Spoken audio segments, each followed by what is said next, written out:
So I've been wanting to do this review for quite a while now, but the weather's been really bad until today, at least, as you can see. And I finally got time to review this baby, the Honda ZRV Hybrid. This is a rental car. We've only had this for about a week and a half. This is the last week where we'll have this, and let's get to it. Okay. So the look itself is honestly divisive to me. In a way, it kind of looks good, but at the same time, it kind of looks like a Ford Puma, which honestly, I kind of dig it. I kind of don't. Not really sure.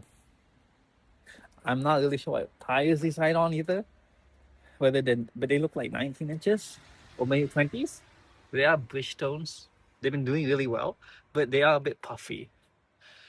There were times where I was parking in some really tight corners on those side blocks, and the tires themselves were like pinching like this. So I'm not really sure if they need more pressure or not. Let's see if we can get a good look on the back side. The back looks really good though. I actually kind of dig it. It looks really clean. Honestly, this car has been really, really good for us. And the back, see there, opens up to a really decent space. It's not the biggest in the segment, I would guess, but it is a Honda, so who knows. Also got some more stuff around here, probably. But because it's a mild hybrid system that all Hondas have nowadays, you don't really need to charge it, so I don't know why they have this down here. But yeah, this is one spec with the Bose sound system. We get all this tonal cover, a proximity close, and a normal height. Really cold out here. Let's get inside. Oh. Like with pretty much all Hondas, the spacing here is really great. So got all this down here. The seats are quite comfortable, although they do look ventilated with all these holes. I'll show you. If all these ventilations in the holes, they're not exactly heated. So right now in the cold for the back seats, it's not all that great. But yeah, it's pretty spacious and yeah, as expected from Honda.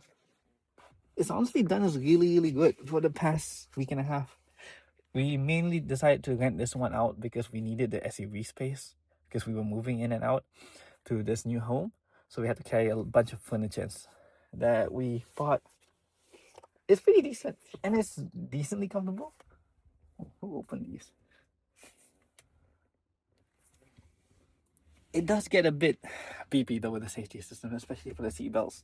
Fortunately, being a family from Southeast Asia, they're not necessarily the ones to always wear seatbelts or to remember wearing seatbelts all the time. So I have to constantly remind my family about that. So most of the time they just come in and put on seatbelt nowadays. But otherwise it beeps quite a lot. This is my seating position. And look at this space and the headroom.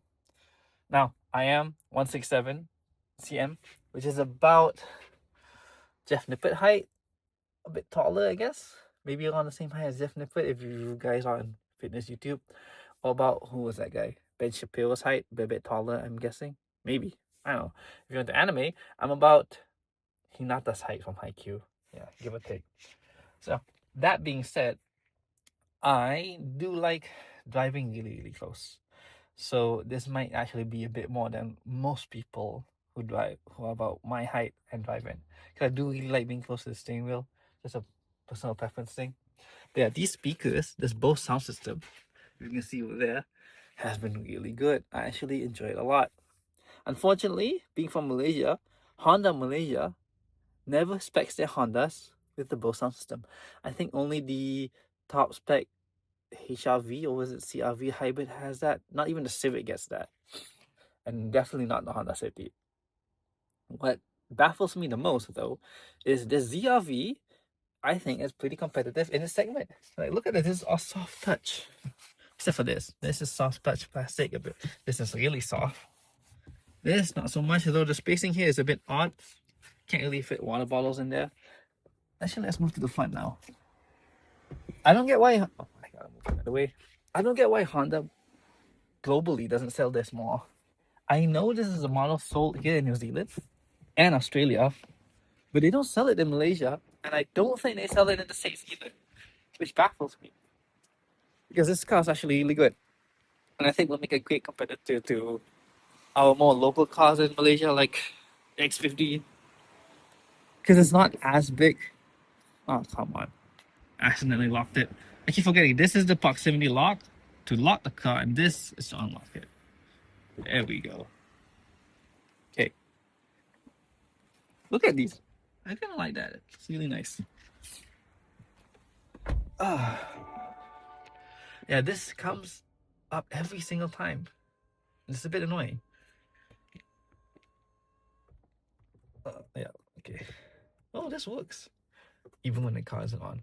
Now that is, personally, I find a bit annoying every time you get into the driver's seat with the keys and it just has to do this whole routine.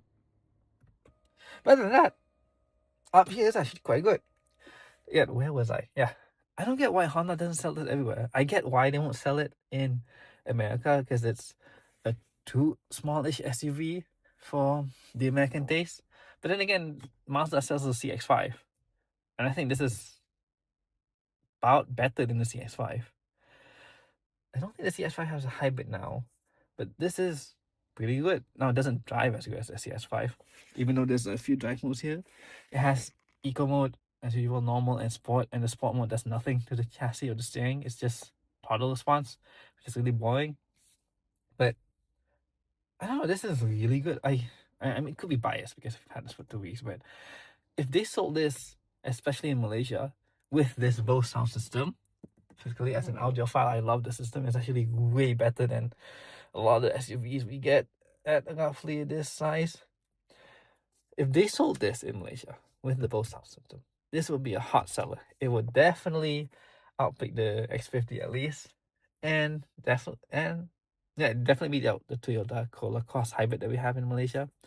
I don't know how it will go against the Chinese cars or against the Proton because of pricing, because Honda loves putting up the pricing, but I think it'd be good. Now this cubby board is deep-ish, but kind of useless. I don't know what I put in here with this space. It's deep vertically, but not horizontally. This, honestly, is okay. I don't know what you would fit in here.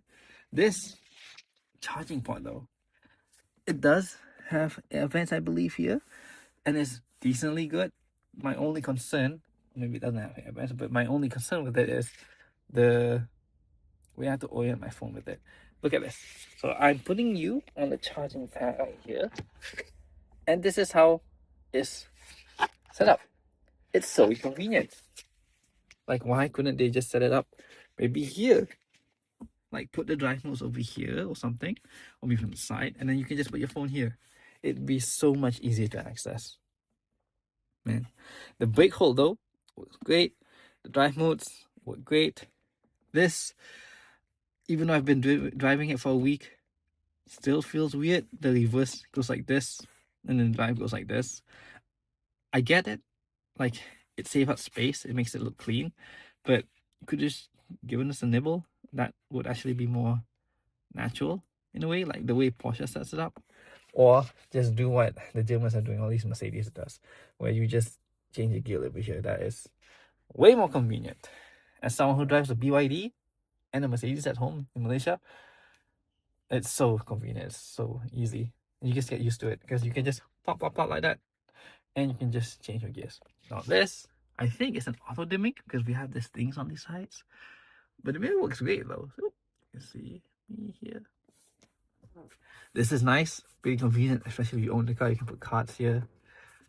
You get all this, the lights. It does not do this though. Yep, it's a fail on that part. If you're a fan of straight pipes, you do get sunglasses holder here, which are felt line, at least on the back, not over here. The mirrors are big enough. You do get blind spot monitoring. The safety system, the ADAS, works quite well. You get lane keep assist and autonomous cruise control with traffic keep. What do you call it? That, you know, that whole thing where it stops traffic thing. Yeah, that one. It works great. It was fine. The Honda safety sense is, if you've driven a modern Honda, you've probably experienced it. Is pretty good. I say Toyota's a bit better, but yeah, it's pretty good, pretty reliable. Don't use it in the rain though. All these, the knobs, they feel great. The buttons feel great. That's one thing Honda gets really nice. Oh, right, the heated seats. They're not on, but these two buttons here, the heated seats, they don't get super hot, but they get really warm. And that is so nice, especially now with Wellington where it feels like 5-6 degrees now with all the rain and everything. Feels really nice. And heated steering wheel. But yeah, all these things and the paddle shifters, the buttons. I accidentally closed the video with a button. Sorry about that. But yeah, all these buttons, they feel great. And these vents, they are a bit iffy, especially from closing to open. But otherwise, they work fine. They jump a bit too much though. I wish they were a bit smoother.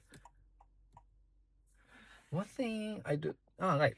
Shout out to Europcar. So these are the guys we rented this car from. Europcar, specifically the one branch in the Ferry Lane in Wellington. Shout out to those guys. Really thankful for that. This car has been great. We actually rented out for a week first, but then we had to, because we couldn't get a car yet, we called them up, asked them if we could extend it to another week, and they were super easy with it. Oh, right. See these vents? All these cutouts for the water bottles? They suck. Honda, they suck. This is too close for any tall water bottle. I can't just easily slide it in. Like, why?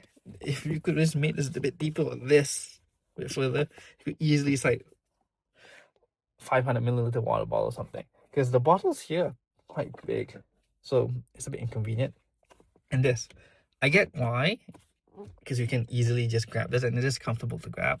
But personally, I actually like it when it's covered here or stopped so that I can just plop my phone in here if need be. But if I do this now, you guys will just fall down. Yeah. What else? The seats are comfortable. They're ventilated and heated. They're not cooled. But yeah, it's a Honda. A really good Honda. And it's a shame they don't sell this everywhere. I definitely know they're in Australia and here in New Zealand, but I really wish they just sold these in Malaysia. It would at least, as despite my dislike of SUVs, at the very least, it would be a small SUV and not like a giant SUV that people have to choose with, like the HRV, which is the ones that people really love in Malaysia because it's very spacious and quite big, but they are everywhere. And the CRV is not as good as this, I would say. It's not as good as this. This is definitely the winner. Also, Honda Malaysia, please just spec your Hondas with the Bose sound system. This is really good. And it is worth the price. It is definitely worth the price. When you're stuck in Malaysian traffic especially, and you just want to listen to tunes, this is so worth it. Also, because it's so good, it makes the experience better because, at least in Malaysia, Hondas aren't really that known for the NVH. And this one is decently good. The NVH is decent, not as loud as I would thought. It could be maybe because of the tires or because this particular model, the ZRV, is particularly quiet. But add that with the Bose sound system, and the experience on the highway is much better. That's about all I have to say. Waiting for the seats to move for this car. It'd be a bit sad to part ways with it now. Soon, this upcoming Thursday. But yeah. This car's really good. I really like it for what it is. But it's still not the best looking.